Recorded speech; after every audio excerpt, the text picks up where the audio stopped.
Hello all, welcome back to Shravani Kartikam. Hello all, welcome to my channel Shravani Kartikam. ఈరోజు 10వ రోజు కార్తీక శుద్ధ దశమి. అజామీలుని పూర్వజన్మ వృత్తాంతం. జనకుడు వశిష్ఠుల వారిని గాంచి, మునిశ్రేష్ఠ, ఈ అజామీలుడు ఎవరు? వాని పూర్వజన్మం ఎటువంటిది? పూర్వజన్మంబున ఎట్టి పాపములు చేసియుండెను? ఇప్పుడు ఈ విష్ణుదూతలు వైకుంఠమునకు తీసుకొని పోయిన తర్వాత ఏమి జరుగును? వివరించవలసిందని ప్రార్థించెను. అంత ఆ మునిశ్రేష్ఠుడు జనక మహారాజుని గాంచి ఇట్లు పలికెను. జనక, అజామీలుని విష్ణుదూతలు వైకుంఠమునకు తీసుకొని పోయిన తర్వాత యమకింకరులు తమ ప్రభువగు యమధర్మరాజు కడకేగి, ప్రభు, తమ ఆజ్ఞ ప్రకారం అజామీలుని తీసుకొని వచ్చుటకు వెళ్ళగా అచ్చటకు విష్ణుదూతలు కూడా వచ్చి మాతో వాదించి అజామీలుణ్ణి విమానం ఎక్కించి వైకుంఠమునకు తీసుకొని పోయిరి. మేము చేయునదేమీ లేక చాలా విచారించుచు ఇచటకు వచ్చినారము అని భయకంపితులై విన్నవించుకొనిరి. ఔరా, ఎంత పని జరిగెను! ఎప్పుడు ఇట్టి విధంగా జరిగి ఉండలేదే. దీనికి బలమైన కారణం ఏదైనా ఉండి ఉండవచ్చును అని యముడు తన దివ్య దృష్టితో అజామీలుని పూర్వజన్మ వృత్తాంతం తెలుసుకొని, ఓహో, అది ఆ సంగతి.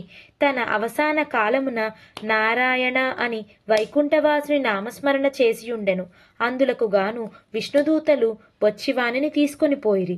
తెలియక గాని తెలిసి గాని మృత్యు సమయమున హరినామస్మరణ ఎవరు చేయుదురో వారికి వైకుంఠ ప్రాప్తి తప్పక కలుగును కనుక అజామీలునకు వైకుంఠ ప్రాప్తి కలిగెను కదా అనుకొనెను.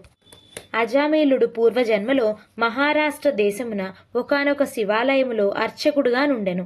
అతడు తన అపురూపమైన అందం చేతను, సిరి సంపదల చేతను, బలము చేతను గర్విష్ఠుడై వ్యభిచారి అయి శివారాధన చేయక శివాలయం యొక్క ధనము అపహరించుచు శివుని విగ్రహం వద్ద ధూపదీప నైవేద్యములు పెట్టక దుష్ట సహవాసములు మరచి విచ్చలవిడిగా తిరుగుచుండెడివాడు. ఒక్కొక్కప్పుడు శివాలయములో పరమేశ్వరునికి ఎదురుగా పాదములుంచి పరుండెడివాడు. ఇతనికొక బీద బ్రాహ్మణ స్త్రీతో రహస్య సంబంధం ఉండేడిది. ఆమె కూడా అందమైనదగుట చేత చేయునేది లేక ఆమె భర్త చూచియూ చూడనట్లుండి భిక్షాటనకై ఊరూరా తిరుగుచూ ఏదో వేళకి ఇంటికి వచ్చి కాలం గడుపుచుండెను. ఒకనాడు పొరుగురికి వెళ్ళి యాచన చేసి పెద్ద మూటతో బియ్యము కూరలు నెత్తిన పెట్టుకుని వచ్చి అలసిపోయి, నాకు ఈ రోజున ఆకలి మిక్కులిగా ఉన్నది, త్వరగా వంట చేసి పెట్టుము అని భార్యతో అనెను.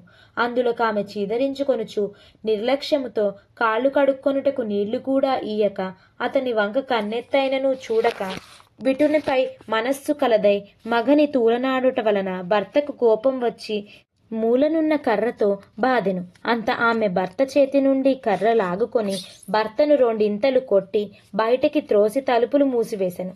అతడు చేయినదేమీ లేక భార్యపై విసుగు చెందుట వలన ఇక ఇంటికి మొహం పట్టరాదని తలపోసి దేశాటనకు వెళ్ళిపోయాను. భర్త ఇంటి నుండి వెడిలిపోయెను కదా అని సంతోషించి ఆమె ఆ రాత్రి బాగా ముస్తాబై వీధి అరుగు మీద కూర్చుని ఉండగా ఒక చాకలివాడు ఆ దారిన పోవుచుండెను. అతన్ని పిలిచి, ఓయి, నీవి రాత్రి నాతో రమ్మని కోరెను. అంతట నా చాకలి తల్లి, నీవు బ్రాహ్మణ పడతివి, నేను నీచ కులస్తుడను, చాకలివాడను. మీరీ విధముగా పిలుచుట యుక్తము కాదు, నేనెట్టి పాపము పని చెయ్యలేనని బుద్ధి చెప్పి వెళ్ళిపోయాను. ఆమె ఆ చాకలివాని అమాయకత్వమునకు లోలోన నవ్వుకొని అచ్చటి నుండి బయలుదేరి ఆ గ్రామ శివార్చకుని కడకేగి తమ కామవాంఛ తీర్చమని పరిపరి విధముల బ్రతిమాలి ఆ రాత్రి అంతయు అతనితో గడిపి ఉదయమున ఇంటికి వచ్చి, అయ్యో, నేనెంతటి పాపమునకు ఒడిగట్టి తిని అగ్నికి సాక్షిగా పెండ్లాడిన భర్తను ఇంటి నుండి వెడలగొట్టి క్షణికమైన కామవాంఛకు లోనై మహాపరాధనం చేసి తిని అని పశ్చాత్తాపం పొంది ఒక కూలివాణ్ణి పిలిపించి కొంత ధనమిచ్చి తన భర్తను వెతికి తీసుకురావాల్సిందిగా పంపెను. కొన్ని దినములు గడిచిన తర్వాత భర్త ఇంటికి రాగా పాదములపై పడి తన తప్పుల్ని క్షమింపమని ప్రార్థించెను. అప్పటి నుండి ఆమె మంచి నడవడికను అవలంబించి భర్త అనురాగమునకు పాత్రురాలయ్యెను. కొంతకాలమునకు శివార్చకునకు ఏదియో వ్యాధి సంక్రమించి దినదినము క్షీణించుచూ మరణించెను. అతడు రౌరవాది నరకకూపముల పడి నానా బాధలు పొంది మరల నరజన్మమెత్తి సత్యవ్రతుడని బ్రాహ్మణోత్తమునకు కుమారుడై కార్తీక మాసమున నదీ స్నానము చేసి దేవతా దర్శనం చేసియుండుట వలన నేడు జన్మముల పాపములు నశించుటయే కాక అజామీలుడై పుట్టెను. ఇప్పటికీ తన అవసాన కాలమునందు నారాయణ అని శ్రీహరిని స్మరించుట వలన వైకుంఠమునకు పోయెను. బ్రాహ్మణుడు భార్యగు ఆ కామిని కూడా రోగగ్రస్తురాలై చనిపోయెను. అనేక యమయాతనలు అనుభవించి ఒక మాలవాని ఇంట జన్మించెను. ఆ మాలవాడు ఆ పిల్ల జన్మరాశి చూపించగా తండ్రి గండమున పుట్టిందని జ్యోతిష్కుడు చెప్పెను. మాలవాడ శిశువును తీసుకొని పోయి అడవి అందు వదిలిపెట్టెను. అంతలో ఒక విప్రుడు ఆ దారిపున పోవచ్చు పిల్ల ఏడుపు విని జాలి కలిగి తీసుకొని పోయి తన ఇంట దాసికిచ్చి పోషించమనెను. ఆ బాలికనే అజామీలుడు ప్రేమించెను. వారి పూర్వజన్మ వృత్తాంతమిదియే.